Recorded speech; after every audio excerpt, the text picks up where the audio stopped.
El Ministerio de la Enseñanza y la Evangelización, Jesús Soberano Señor, presenta Palabra de Iluminación con el Maestro de las Sagradas Escrituras, Dr. José Briceño. Quédate con nosotros para que recibas las bendiciones que el Dios Eterno ha plasmado para ti en su palabra. Esto es Palabra de Iluminación. Bendiciones, de nuevo el Maestro José Briceño, transmitiendo verdades de reino, la verdad verdadera, la verdad absoluta, transmitiendo el pensamiento de Dios que está plasmado en el texto sagrado en esta oportunidad en relación a la escatología bíblica, a los eventos del porvenir, al programa de Dios para un futuro. Aunque hay muchas cosas que se dijeron desde el punto de vista escatológico, en el caso del sermón que Jesús le diera a sus discípulos, que está plasmado en Mateo 24, Marcos 13, Lucas 21 y Apocalipsis 6. Y que parte de eso que Jesús dijo allí, desde el punto de vista escatológico, en el momento que lo dijo, porque tienen que ver con eventos del futuro, ya parte de eso se ha cumplido. Pero hay, en su mayoría de lo que Jesús dijo, todavía hay como un 80% por cumplirse de los que los profetas dijeron y que escribieron inspirados por el Espíritu Santo en relación al programa de Dios para el futuro. Eso tiene que ver con la escatología, con los eventos del porvenir. Maestro José Briceño, desde el estado de Texas, la hermosa ciudad de Dallas, transmitiendo, por ende, para un mundo internacional. Estamos pasando fronteras, estamos llegando lejos, o la palabra está llegando lejos. El Espíritu Santo se está encargando de expandir, de colocar los elementos, todo aquel tipo de personas que por A o por B o por cualquier razón me consiguieron por internet, escucharon y vieron, con mucha modestia lo digo, la sana doctrina, la doctrina que no sea pervertido y que no sea tergiversado y distorsionado, que no sea descontextualizado, que no sea sacado de su contexto, porque de eso me cuido como maestro, y que sea mantenido y la han escuchado y la han compartido con otros. Eso está, pero creciendo. Agradezco a todos los que me están escuchando, que ya lo han hecho, otros que por primera vez lo están haciendo. Por favor, compartan estos mensajes, no se queden con ellos, compártanlo, hagan voz, hagan publicidad del mensaje, no del Maestro Briceño, del mensaje. Estamos desarrollando un tema que tiene relación con la escatología bíblica, los eventos del porvenir, con el programa de Dios para el futuro. Esta es nuestra segunda clase del tema y hoy vamos a tocar tópicos a seguir. Primero nosotros dimos una introducción, presentamos lo que es la etimología del término escatología, término compuesto, escato, ultimología, estudio, y que indica o tiene que ver o tiene relación, que esto es el estudio de los últimos tiempos, que revela el futuro y tiene relación con el programa de Dios. Dimos la etimología, el significado original, desde su raíz del término venida, hablamos de lo que es la parausia, tratamos lo que es la fanero, que se escribe con PH, fanero, tratamos lo que es la epifanea, y tratamos lo que es la apocalipsis, que es el término revelación, contraste con suncaluctos. Suncalucto es cubrir, apocalipsis es descubrir. Eso nosotros lo tratamos. Hoy, en nuestro segundo estudio, del tema que estamos presentando de la escatología, vamos a hablar un tópico. Si nos da tiempo entramos en el otro, pero vamos a empezar con verdades en relación al arrebatamiento de la iglesia. Óigase, dije al arrebatamiento, no al rapto, porque el término rapto no se utilizó en ninguna parte para referirse a la glorificación del cuerpo, sea que estemos vivos, seamos transformados, sea que estemos muertos, seamos resucitados. El término que utilizó Pablo es arrebatamiento, no hablo del rapto. Eso no es bíblico, no es escritural. Cuando entremos en la etimología del término arrebatamiento, usted va a ver la gran diferencia de lo que hay entre un arrebatamiento y entre lo que es un rapto. Desde el punto de vista teológico, bajo las culturas que se escribió el texto sagrado, las culturas orientales, no occidentales. Ese es uno de los graves problemas que tenemos, que la gente está tratando de interpretar o de entender, o que se le ilumine las verdades que están reveladas en el texto sagrado, que fueron escritas por inspiración, y quieren tratar de entender bajo unas culturas que no se escribieron en esas.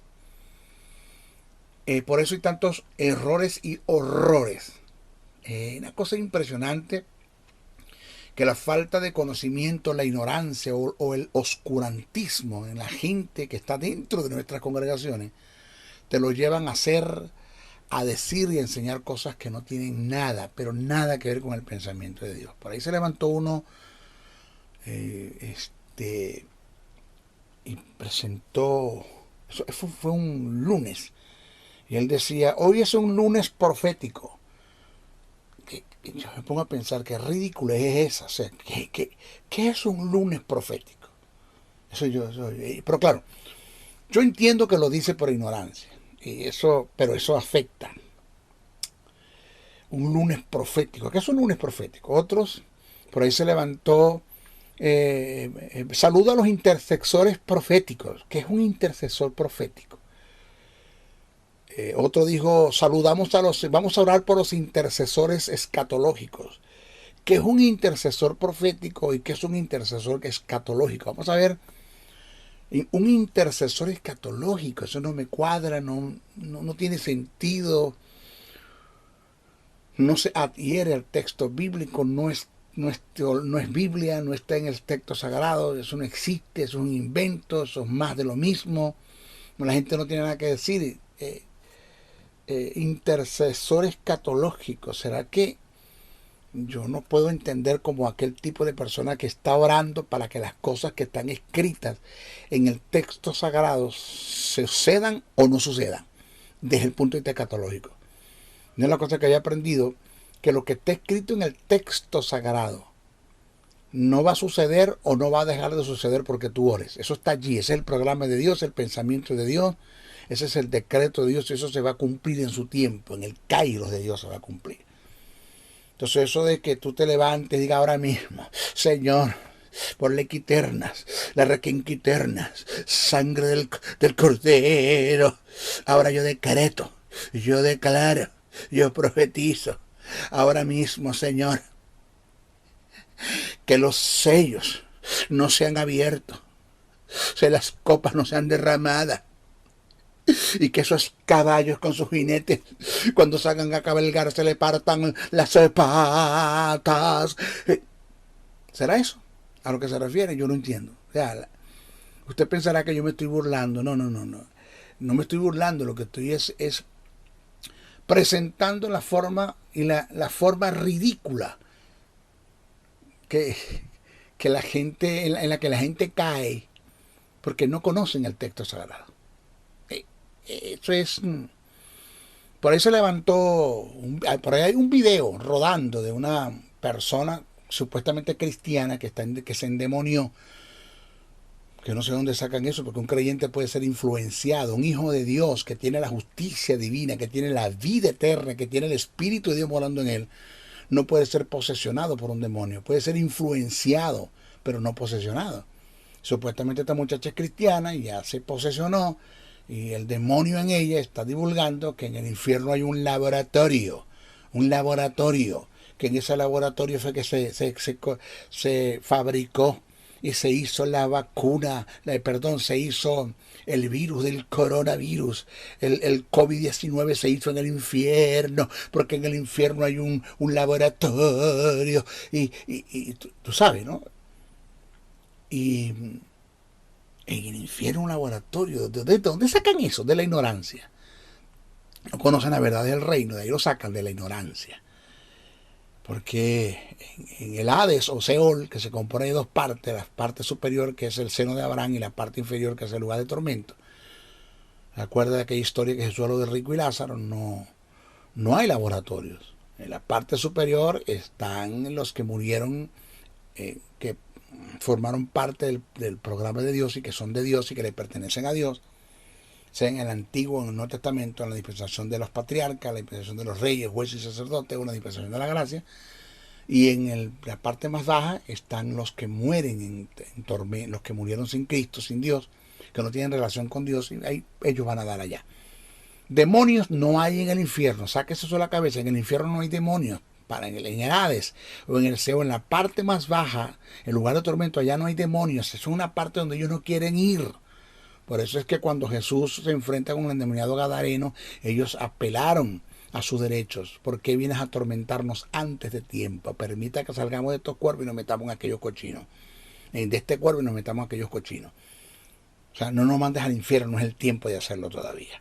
Entonces eso de que en el infierno hay demonios fabricando el virus y que se está fabricando uno que es peor, eso es mentira, eso es un chantaje, eso es un show, eso es un cuento bien contado, eso es amarillismo, eso es un teatro, eso es mentira. Y por ahí me llamaron, me mandaron el video, maestro, ¿qué opina usted de esto? Mire, tremendo, mire cómo este demonio está revelando. Y resulta que me pongo a analizar quién me envió y digo, wow. Yo creía que esta persona tenía un alto nivel en el conocimiento bíblico que se deja mover estas estupideces. Pero bueno, ese no es el tema. Vamos a continuar. El tópico a desarrollar es verdades en relación al arrebatamiento de la iglesia. Verdades en relación al arrebatamiento de la iglesia. Preste usted mucha atención. El tema del arrebatamiento en el área de la escatología es un tema que lo considero como maestro, es muy complejo y controversial por tener varias posiciones desde el punto de vista teológico. Por eso es que en este estudio que estoy presentando, voy a declarar, a presentar, valga la redundancia, las diferentes escuelas y posiciones desde el punto de vista escatológico, haciendo un análisis que tiene que ver, escuelas que tienen que ver con el arrebatamiento de la iglesia, haciendo un análisis de cada una de ellas, de cada una de las escuelas, usando la hermenéutica, que no tiene nada de pagano, ya lo dije, porque pagano es Hermes, que era intérprete de los dioses Júpiter y Zeus. Hermes es el pagano. El término hermenéutica, que se deriva de Hermes, no tiene nada de paganismo. Su contenido tampoco tiene nada de paganismo. Vamos a usar la hermenéutica como medio y regla de interpretación para ir descartando las posiciones de algunas escuelas que no tienen fundamento. Y que por ende, cuando empecemos a presentar cada una de ellas, usted se va a dar cuenta que por sí sola pierden fuerza en la escatología. Porque algunas de estas escuelas, porque todas las escuelas que están presentes en la escatología en relación al arrebatamiento de la iglesia no representan el pensamiento de Dios. El pensamiento de Dios es uno solo.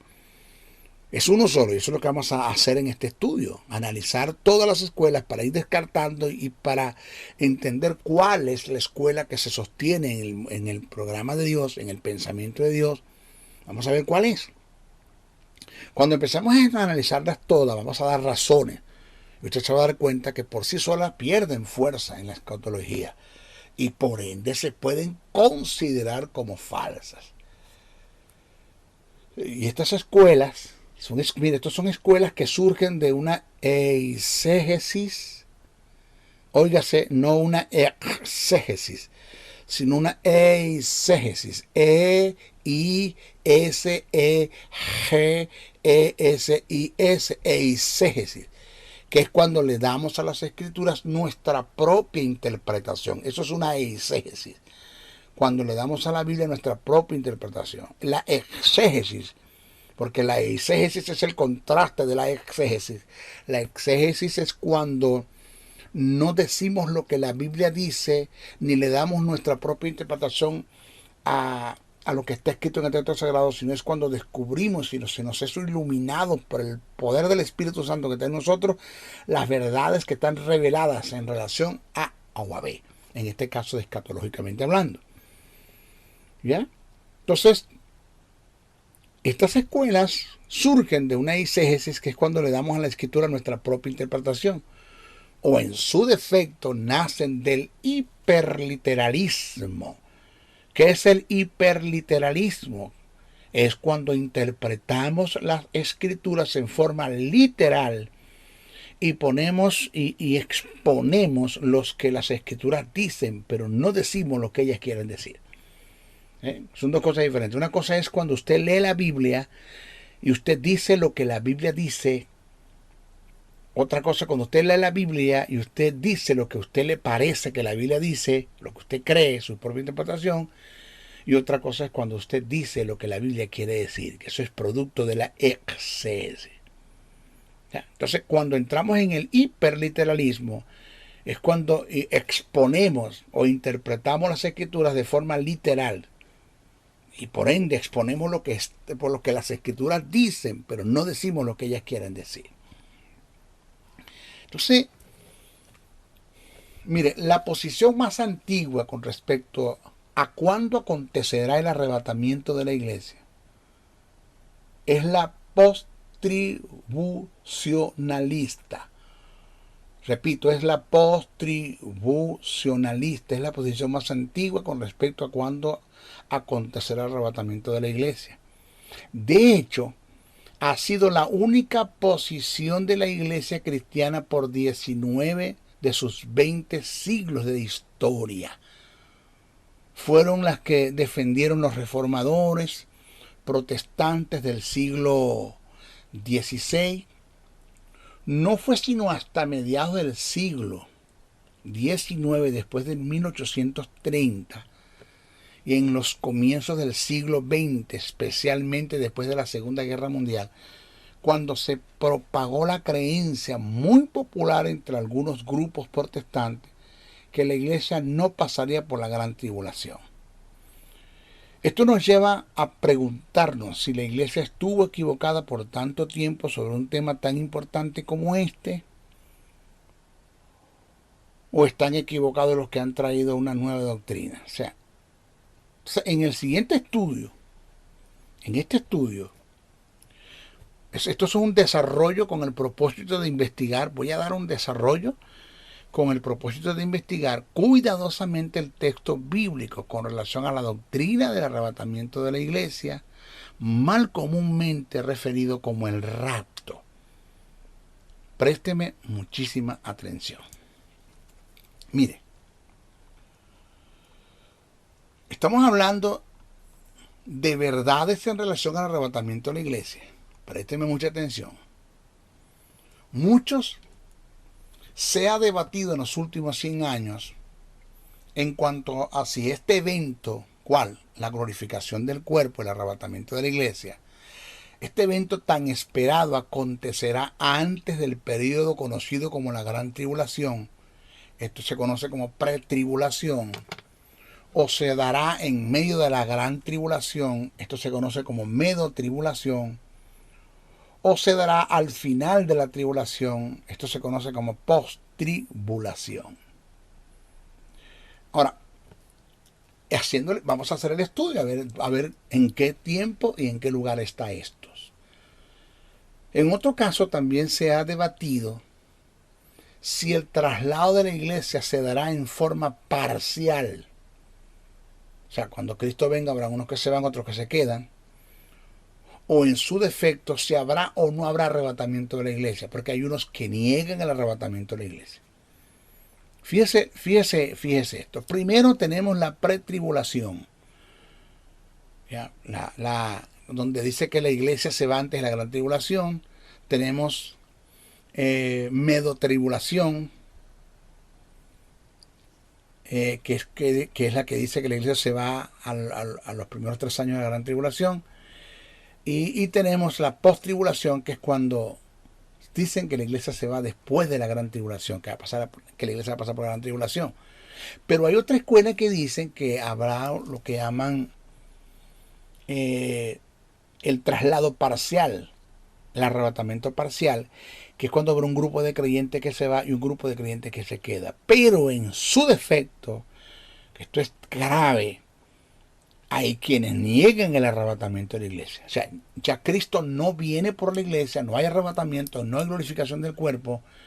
Cuando Cristo venga, la antesala del reino milenial es la iglesia. Ya la iglesia ha tomado alcaldía, la iglesia ha tomado gobernaciones, la iglesia ya tiene un poder sobre la tierra y le entregará a Cristo el reinado. Eso no es bíblico, eso no aparece en ninguna parte en la Biblia. O sea, eso no es bíblico ni escritural. Eso es totalmente una doctrina, como dice el texto sagrado, doctrina de demonios, totalmente tergiversada y distorsionada de las verdades del reino. Ahora, sí, porque ya para muchos no hay arrebatamiento. Cristo viene en su segunda venida, establece el reino y ya. Nosotros iremos al cielo a buscarlo como una comitiva, como cuando usted va a un aeropuerto a buscar a un familiar o un amigo para traérselo para su casa. Vamos al cielo, estamos con él en el cielo, lo recibimos y nos venimos para acá, para la tierra. Porque según eso es el significado de términos venida. Para muchos, vamos a hablar etimológicamente qué significa ese término venida y qué significa el término para cuando dice que estaremos con el Señor. Vamos a ver, vamos a estudiar todo eso. Ahora, por medio de este detallado estudio que estoy dando, vamos a desarrollarlo paso a paso, poco a poco, sin mucho apuro. Vamos a buscar la verdadera posición. Yo voy a incluirlo a usted, buscaremos, usted me va a ayudar. Usted va a parar el audio que está en la imagen, el audio imagen, usted la va a parar, va a analizar, va a estar conmigo. Y si encuentra algún error, le agradezco que me llame. Yo no tengo problemas con... Si usted me demuestra por las escrituras que estoy equivocado, yo me retracto. Pero llámeme. Entonces, por medio de este detallado estudio, vamos a buscar la verdadera posición que registran las escrituras acerca del traslado de la iglesia. Lo cierto del caso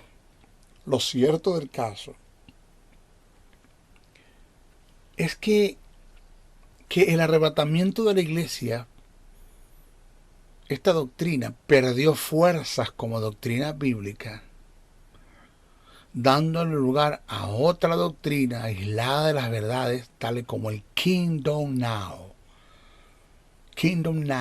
reino ahora, doctrina que niega el arrebatamiento de la iglesia, por el simple hecho, óigase, aquí está el error, de que quienes presentaron y defendieron la enseñanza del arrebatamiento de la iglesia utilizaron los textos y pasajes que no tienen nada que ver con dicho acontecimiento. Aquí estuvo el error. Gente que se levantó defendiendo el arrebatamiento de la iglesia, pero que tomaron textos y pasajes que no tienen nada absolutamente que ver con el arrebatamiento de la iglesia. Hay más líderes fuertes que eran evangelistas en sus tiempos y tomaron textos para hablar del arrebatamiento de la iglesia, pasajes y parábolas que no tienen nada que ver con el arrebatamiento de la iglesia. Por decir algo más, lo que está escrito en Mateo 22:14, muchos son los llamados y pocos los escogidos. Allí no está hablando del arrebatamiento de la iglesia. Lo que está escrito en Mateo 24:13, el que persevera hasta el fin será salvo. Ahí no está hablando del arrebatamiento de la iglesia. Lo que está escrito en Mateo 24:28, porque donde quiera que estuviera el cuerpo muerto, allí se juntarán las águilas. Allí no está hablando del arrebatamiento de la iglesia. Lo que está escrito en Mateo 24:40, estarán dos en el campo, uno será tomado y el otro será dejado. Eso no tiene nada que ver con el arrebatamiento de la iglesia. Señores, nos enseñaron mal. tomaron textos que no tienen nada que ver con arrebatamiento, los tergiversaron, los distorsionaron, los descontextualizaron, y esto fue lo que utilizaron para tratar de defender el arrebatamiento de la iglesia. Claro, el que le echa un ojo, un poquito de estudio a las escrituras y se da cuenta que esto no tiene nada que ver con el arrebatamiento, por ende va a decir que el arrebatamiento de la iglesia no existe, no va, porque no hay textos bíblicos, no hay fundamento bíblico que lo apoyen. ¿Por qué? Porque descubrieron que los que defendieron el arrebatamiento de la iglesia tomaron textos que no tienen nada que ver. Ahí están sus razones. Pero eso no niega que no haya arrebatamiento. Pablo te habló de arrebatamiento y yo voy a demostrar. Lo voy a demostrar por este estudio. Voy a enseñar qué significa muchos son los llamados y pocos los escogidos, qué significa el que persevera hasta el fin será salvo, qué significa porque donde quiere que estuviera el cuerpo muerto ahí se juntarán las águilas, quién es el cuerpo muerto, quiénes son las águilas. Y voy a estudiar, voy a enseñar eso de que estarán dos en el campo, no será tomado, otro será dejado, quién es el que es tomado y quién es el que es dejado, que no tiene nada que ver con arrebatamiento de la iglesia. Pero en adición a esto, tomaron parábolas que no tienen nada que ver con el arrebatamiento. Nos hundieron más, tales como parábolas de las 10 vírgenes. Eso que está escrito en Mateo 25 del verso 1 al 30, no tiene nada que ver con el arrebatamiento de la iglesia. Las 10 vírgenes, 5 insensatas, 5 prudentes, que el aceitico es el Espíritu Santo. Y bueno, eso lo tergiversaron, lo distorsionaron y llenaron a la iglesia de falsa doctrina. Por eso es que a mí no es que no me congregue, me cuesta congregarme y sentarme en una banca a escuchar a alguien decir cosas que están desfasadas, descontextualizadas, distorsionadas de la verdad del reino. Me cuesta, yo a veces prefiero como no congregarme, porque esto es lástima, da dolor, da tristeza de gente que son ministros. No sé, no creo que son ministros competentes del evangelio, porque lo que están enseñándonos es el mensaje de Dios. Gentes que tienen un apostolado, que son apóstoles, y que tú le ves el mensaje y no tienen nada en la pistola, nada en la pistola, no tienen nada que dar, absolutamente nada que dar. Entonces, el 40% de lo que a nosotros nos han enseñado en nuestra iglesia evangélica es falsa doctrina, el 40%. La iglesia evangélica está llena de tradición, de dogma, de religión, de paradigma, de filosofía, de poder trascendental, de positivismo, de acuerdo mental, de principios de ocultismo, de catolicismo romano, y para usted de contar. Esa basura está dentro de la iglesia. Por eso la necesidad que hay de los maestros, que verdaderamente hayan maestros que le metan el pecho a esto y que paguen un precio. ¿Cuál es el precio de estudiar, de indagar, de escudriñar, de abstenerse de muchas cosas, de ser constante, perseverante, responsable, amante del estudio de las Escrituras? Que el estudio de las Escrituras sea su vida. Eso no necesitamos ahorita. No hay gente que lean la Biblia y después lo que leyeron fueron y lo aplicaron mal en el texto. Bueno, es un desastre. Tomaron parábola como la de las 10 vírgenes, parábola como el trigo y la cizaña, parábola de la red, los peces buenos y peces malos, el trigo y la cizaña, usted sabe, parábola de la gran cena. Todo esto lo tomaron para defender el arrebatamiento de la iglesia y claro, eso no tiene nada que ver con el arrebatamiento. Los que entendieron que esto no tiene nada que ver con el arrebatamiento porque estudiaron un poquito las escrituras, pues descartaron el arrebatamiento de la iglesia. Pero eso no quiere decir que no haya arrebatamiento. Yo le voy a demostrar a usted por el texto sagrado que Pablo presenta los dos pensamientos, el arrebatamiento de la iglesia y la segunda venida. Vamos a estudiar eso. Pero reitero, el hecho de no haber fundamentos, de no haberse fundamentado dicha posición en las verdades bíblicas, no niega el arrebatamiento de la iglesia.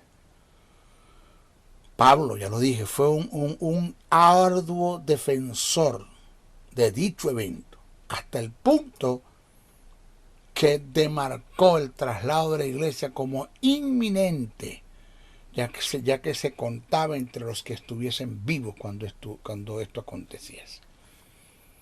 Ahora, mire esto. Por otro lado, yo le voy a usted a presentar algo que algunos ministerios, entre ellos unos reconocidos, me reservo su nombre porque no estoy para eso, se me han acercado y me han dado me han expresado algo que por sí es una verdad. Y cuando ellos expresaron eso, se les cayó todo cuando yo les hablé acerca, les presenté una verdad paralela al caso. ¿De qué usted está hablando, maestro Briceño? Présteme atención. Hay quienes niegan el arrebatamiento de la iglesia, porque han conversado conmigo, por ser una doctrina relativamente nueva. ¿Por qué digo relativamente nueva? Porque no es nueva, eso está plasmado en el texto sagrado, eso está en la Biblia. Eso es una doctrina que está en el texto sagrado. Pero para muchos de los que niegan al arrebatamiento de la iglesia, esto es una doctrina relativamente nueva. Ellos dicen que desde los tiempos de los apóstoles, en el comienzo de la iglesia, de los primeros cristianos, nunca antes se había tratado dicho tema. ¿Cuál? El arrebatamiento de la iglesia. Y que dicho tema surgió en el siglo XVIII. Y ellos alegan que la razón por que el tema del arrebatamiento nunca se trató desde los tiempos de los apóstoles, ni en la iglesia de los primeros cristianos, sino hasta el siglo XVIII, es porque dicho tema no aparece registrado en el texto sagrado. Eso lo presentaron ellos, y eso es una verdad. Desde el siglo XVIII para acá es que se viene hablando del arrebatamiento de la iglesia. Ahora, aquí está la verdad paralela.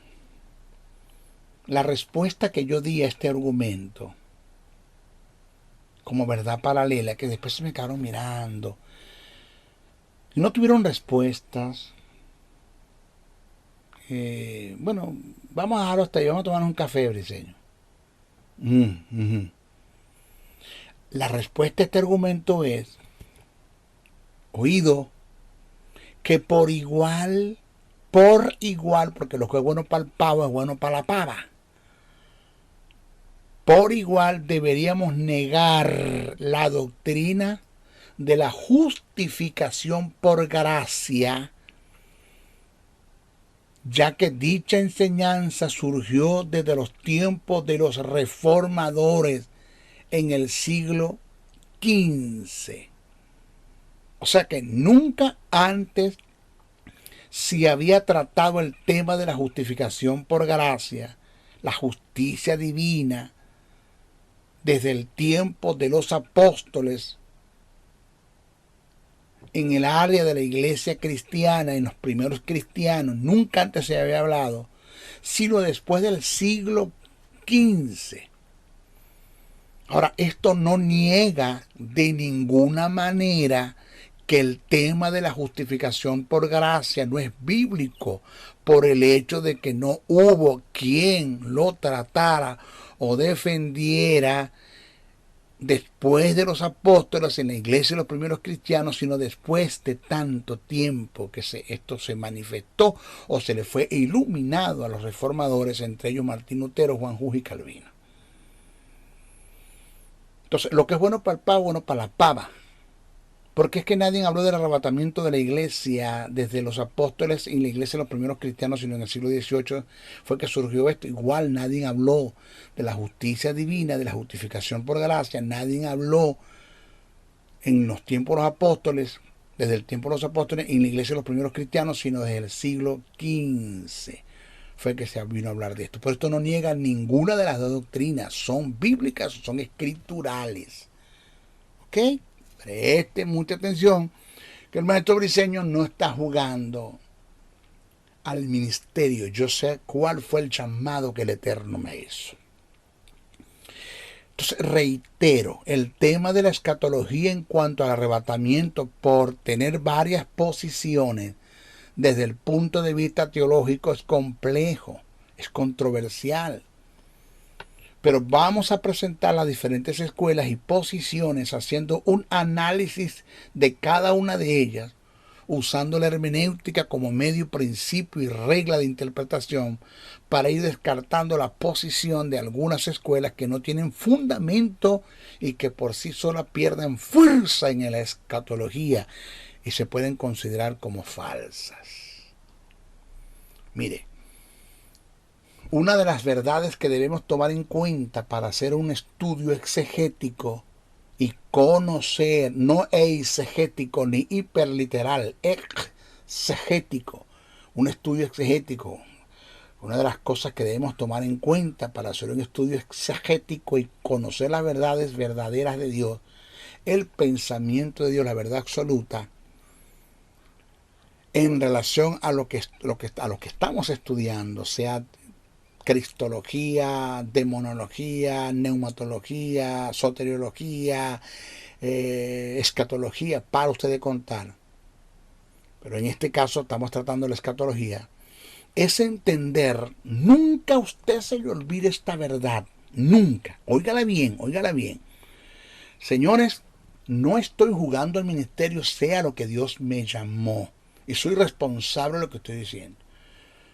Señores, debemos entender que la verdad de Dios es única. Repito, el pensamiento de Dios es uno. Dios no tiene problemas de bipolaridad. Dios tiene un pensamiento.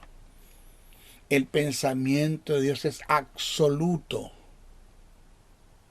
No es variante, superflua, endeble, lleno de especulación, de opiniones.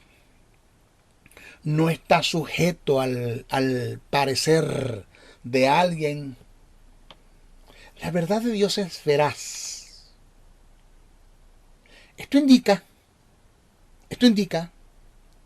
que de todas las escuelas que vamos a presentar como posición teológica, desde el punto de vista escatológico, solo nos quedaremos con la que se ajusta al pensamiento de Dios en relación a su programa escatológico. ¿Ok? Cuando entremos a estudiar esto, presentemos todas las escuelas, vamos a utilizar las reglas, códigos y principios de interpretación. Usted se va a dar cuenta que se van a ir cayendo las que no son. Y va a quedar la que es el pensamiento de Dios. ¿Ok? La variante de la iglesia en su forma de vivir, siempre lo he dicho. Siempre lo he dicho. La variante de la iglesia en su forma de vivir. Esa forma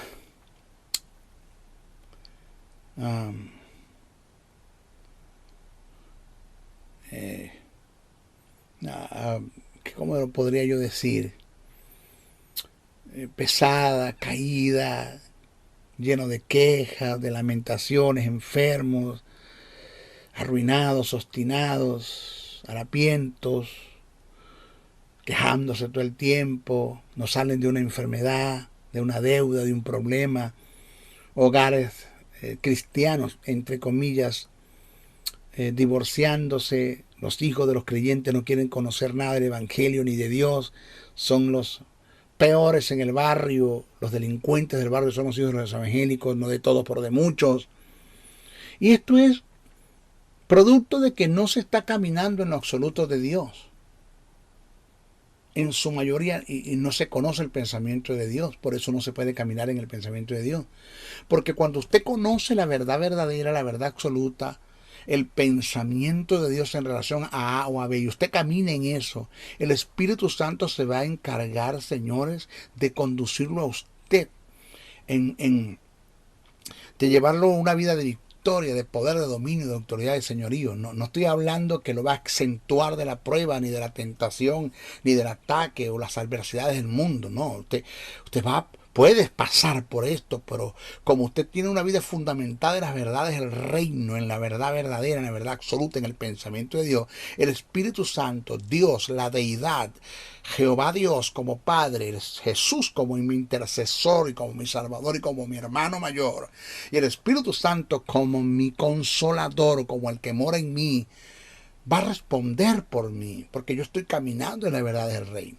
Por eso es que Dios le dijo a Josué: nunca se apartará de tu boca este libro de la ley, sino que de día y de noche meditarás en él y harás conforme a lo que está escrito. Entonces que después que hagas conforme a lo que está escrito, viene el entonces resultado: harás prosperar tu alma y todo lo que hagas te saldrá bien. ¿Cuándo te va a salir bien todo lo que hagas? Cuando tú meditas en el pensamiento de Dios de día y de noche. El salmista lo dijo: bienaventurado el varón que no anduvo en consejos de malos ni en silla de escarnecedores asentado, sino que en la ley de Jehová está su delicia, y en ella medita de día y de noche. Será como árbol plantado junto a corrientes de agua, que da su fruto a su tiempo, sus hojas no caen, y todo lo que hace prosperará. ¿Cuánto es que va a prosperar en todo lo que hace? Cuando medita en la palabra de día y de noche. Mire, según la ley de la botánica, todo árbol que dé fruto, sus hojas tienen que caer. Es un ciclo. Tu prosperidad va a ser tan grande cuando meditas y caminas en la verdad del reino, en la verdad verdadera, en la verdad absoluta de Dios, que tú vas a dar fruto y tus hojas no van a caer, dice el texto sagrado. Entonces, ¿dónde está el problema? Donde no hay respuesta, no hay presencia, no hay gloria, no hay sanidad en la iglesia. Todo el tiempo el pesimismo dentro de la iglesia. Ya tenemos un creyente cansado. ¿Dónde está el problema? Es que el creyente está dando sus pasos en un sinnúmero de ideologías, paradigmas, estatutos internos, tradición, dogmas, religión, principios de ocultismo, seudismo, catolicismo romano, y todo esto es denominado como una falsa doctrina. Eso es lo que tenemos dentro de la iglesia. Eso. Entonces, el hecho de que en la iglesia haya diferentes escuelas desde el punto de vista teológico en cualquiera de sus ramas, es porque la verdad absoluta no reina en el seno de la iglesia. O sea, ya lo dije, el pensamiento de Dios es absoluto, no es variante.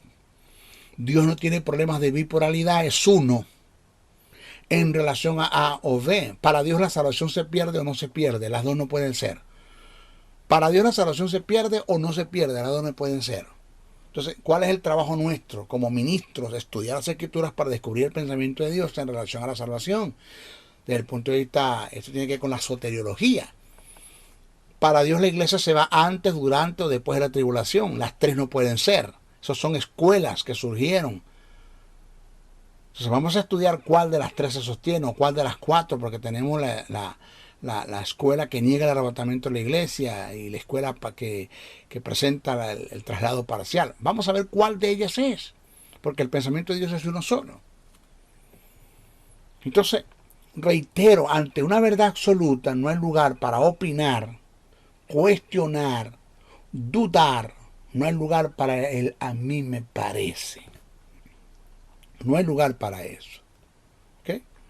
Entonces, vamos a desarrollar el estudio. Por favor, por eso necesito que usted tenga un apuntador, una libreta, y que usted vaya conmigo a buscar los textos, los pasajes. Usted vaya deteniendo el audio-imagen que él tiene al frente, y usted vaya estudiando conmigo. Y si hay algo que el Espíritu Santo le ilumina en relación a que yo estoy equivocado, pues usted llámeme. Pero si hay algo que el Espíritu Santo le ilumina y que corrobora y que se le pueda añadir a este estudio, llámeme y me comparta conmigo también esto. ¿Okay? En nuestro próximo estudio, en el estudio que vamos a presentar por ahí de más adelante, el número 3, en relación a la escatología bíblica, eventos del porvenir, vamos a hablar del concepto del término arrebatamiento en el sentido etimológico. Ese término arrebatamiento que el apóstol Pablo utilizó, que no usó el término rapto, raptó, porque no existe el rapto. Ese término rapto no existe, no se ajusta. No se ajusta al traslado de la iglesia, a la glorificación del cuerpo, no se ajusta. Esa es otra de las cosas que la gente me ha dicho, maestro, pero es que el término rapto no aparece en la Biblia. Eso es una verdad. Es una verdad. Eso es algo que se inventaron los evangelistas y para ustedes contar, pero eso no es, eso es una verdad. Ahí tú tienes razón. El término es arpazo, que es arrebatamiento. Pero vamos a hablar acerca de los que son los conceptos del término arrebatamiento en el sentido etimológico. Usted se va a dar cuenta la gran diferencia que hay entre el arrebatamiento y el rapto. Que el rapto no existe, existe el arrebatamiento que tiene que ver con la glorificación del cuerpo. Pero eso lo vamos a hablar en nuestro tercer estudio. Se despide el maestro José Briceño, no antes sin pedirles primero que oren mucho por mí. Oren mucho, manténganme, sosténganme, la oración del justo puede mucho, oren mucho por mí. Segundo, compartan este estudio. Por favor, no me escuchen el estudio, compartan y no dejen de compartirlo. Escúchenlo y analícenlo y compártanlo. Y si usted puede desarrollarlo en una congregación, hágalo. Comparte este estudio, no se queden con él. Y tercero, voy a agradecer a los que han enviado sus ofrendas a este ministerio que nos ha sido de mucha utilidad. Son muy pocos. Aquí está pasando lo que se dio, que está registrado en el texto sagrado, donde Jesús sanó a 10 leprosos y uno solo se regresó a dar gracias. ¿Sabe el montón de gente que me está escuchando y que muchos me llaman, maestro, tremendo, lo conseguí, Dios lo usa grandemente, que la unción del Espíritu venga sobre usted, que la gracia del Eterno esté con usted, que eso está bueno, yo no tengo problema con eso, eso está allí. Yo le agradezco que usted me lo diga, pero aunque usted no me lo diga, eso es así. Dios lo va a hacer, la gracia va a estar en mí, el Espíritu Santo está en mí, eso está allí. Pero el montón de gente que me han llamado y me han dado todas esas bendiciones verbalmente hablando, pero no aportan una ofrenda para el ministerio. Agradezco las oraciones, agradezco que tú me llames y me estimules, eso está bien, pero aporta una ofrenda si lo puedes hacer, porque necesitamos dinero para seguir trabajando en las verdades del reino. De paso, Pablo dijo, vosotros que seas copartícipe, lo dice el apóstol Pablo, que seas copartícipe de toda buena obra aquel que te instruye en la palabra. Si tú te sientes instruido, Dios te está bendiciendo con este ministerio, pues lo lógico es que tú aportes una ofrenda. No te estoy intimidando, manipulando, ni controlando, ni estoy entrando en el terreno de la conmiseración como dar lástima para que tú me des. No. Solo que es tu deber, deberías hacerlo, no es que tienes, debes hacerlo. ¿Cómo lo hacemos, maestro? Ahí están los caracteres, ahí la imagen que usted ve al frente, ahí está mi correo, josn77bricenoa77@gmail.com. Está mi número telefónico 786-604-3352 de acá del norte de los Estados Unidos. Me llama, te comuniques conmigo y me pregunta, maestro, ¿cómo lo hacemos? ¿Cómo hacemos para hacerle llegar una ofrenda? Reitero, agradezco lo que lo han hecho, que Dios les multiplique grandemente. Hay uno de Colombia que me llamó y me dijo, maestro, yo he decidido aportar una ofrenda para su ministerio mensual. Lo he decidido y lo voy a hacer. De Chile, otro lo está haciendo y así. Pero es necesario que usted, que está siendo bendecido, pueda aportar una ofrenda para este ministerio. Se despide el maestro José Briceño. Hasta nuestra próxima oportunidad. Bendiciones, bendiciones, bendiciones. El Ministerio de la Enseñanza y la Evangelización, Jesús Soberano Señor, presentó Palabra de Iluminación. Te invitamos a un nuevo espacio de corte similar por nuestros diferentes medios de comunicación. Contáctanos en los Estados Unidos al WhatsApp +01-786-604-3352 y a los correos josn77bricenoa77@gmail.com y a maestrojosebriceno.blogspot.com. Bendiciones.